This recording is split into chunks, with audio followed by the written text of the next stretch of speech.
గండి మైసమ్మ సాక్షిగా బంగారు మైసమ్మ ఆవరణంలో గౌరవ పెద్దలందరూ కూడా మిల్లర్ అసోసియేషన్ ఏర్పాటు చేసి 2004 సంవత్సరం నుంచి ఈ రోజు వరకు మీ అందరి పక్షాన కొట్లాడుతున్నటువంటి పెద్దలందరికీ కూడా పేరు పేరున హృదయపూర్వక నమస్కారాలు తెలియజేస్తా ఉన్నా. వేదికను అలంకరించినటువంటి పెద్దలకు అదేవిధంగా మిల్లర్ అసోసియేషన్ సభ్యులందరికీ కూడా నిజంగా చాలా కృతజ్ఞత తెలియజేస్తా ఉన్నా. ఈరోజు మీ యొక్క పేషెన్సీ అనేది చూస్తూ ఉంటే నిజంగా చాలా రాజకీయ వేదికల్లో, చాలా కుల సంఘాల వేదికల్లో, అదేవిధంగా చాలా కార్మిక కర్షక సంఘాల వేదికల మీద నేను మాట్లాడిన. అయితే భోజన విరామం తర్వాత ఇంత పెద్ద ఎత్తున మీరందరూ కూడా మా కోసం కొంతమంది ప్రతినిధులు వచ్చినారు.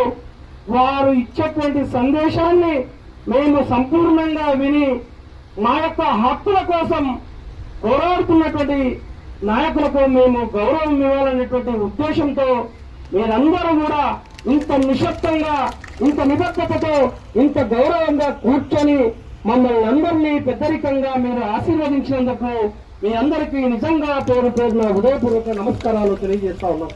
గౌరవ పెద్దలు చిన్నారావు గారు నిజంగా ఇప్పుడే ఈ వేదిక మీద నాకు పరిచయం.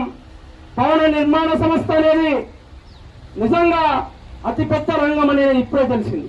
భవన నిర్మాణ రంగ సంస్థలో 44 కార్మిక సంఘాలు ఉన్నాయి. ఆ 44 కార్మిక సంఘాలలో ఆయన ఒక ప్రతినిధిగా ఈ వేదిక మీద కూర్చొని ఇక్కడ మీ అందరికీ ఆశీర్వాదం కావడం అనేది కూడా నిజంగా చాలా సంతోషదాయకమైనటువంటి విషయం. ఇకపోతే మనమందరం కూడా ఈరోజు పెద్ద ఎత్తున ఈ యొక్క మిల్లర్స్ అసోసియేషన్ యొక్క కష్ట సుఖాలను, మిల్లర్స్ అసోసియేషన్ సంబంధించినటువంటి వారి యొక్క